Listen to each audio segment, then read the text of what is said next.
আমরা সেই ধরনের রাজনীতি চাই এবং যেখানে মানুষের স্বাধীনতার পক্ষে সার্বভৌমত্বের প্রশ্নে কথা বলবো এবং মানুষের যে ভোটাধিকার, যে আপনাদের বাড়িতে আপনাদের ভাই বোন আত্মীয় স্বজনদের তাই জিজ্ঞেস করবেন, কেউ ভোট দিতে পারে নাই, ভোট দিতে যাওয়ার আগে বলতেছে আপনার ভোট হয়ে গেছে, হয়েছে না?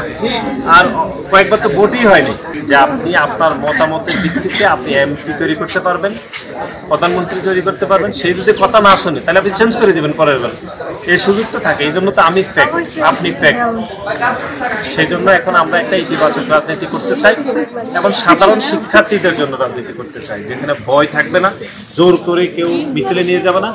আমাদের কোনো বোন যদি রাস্তা দিয়ে হেঁটে যায়, কোনো সন্ত্রাসী তাকে উত্তপ্ত করতে পারবে না। কেউ করলে এটা সামাজিক আন্দোলন করতে হবে। আমার বোন আমার ভাইরা যে পর্যন্ত পড়াশোনা করতে চায় সেই পর্যন্ত পড়াশোনা করবে।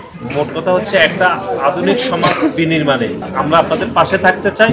আমরা চাই যে তো ক্যাম্পাসের জন্য যা যা দরকার আমরা ছাত্রদল তা কোনো ধরনের সন্ত্রাস, চাঁদাবাদী, দখলদারিত্ব আমরা মানব না। আমাদের দলে যদি কেউ করে আপনারা সরাসরি আমাকে ফোন করবেন, সাথে সাথে ব্যবস্থা নেওয়া হবে, বহিষ্কার করা হবে এবং পুলিশের হাতে আমরা দিয়ে দেবো। এবং আমাদের দলের চেয়ারম্যান আমরা তারেক রহমানের সবাই নাম শুনছেন না, তিনি একদম কনফার্ম, কেউ যদি সামান্যতম অন্যায় করে তাকে সাথে সাথে বহিষ্কার করা হবে। শুধু বহিষ্কার করা হবে না, তাকে পুলিশের হাতে দিয়ে দেওয়া হবে।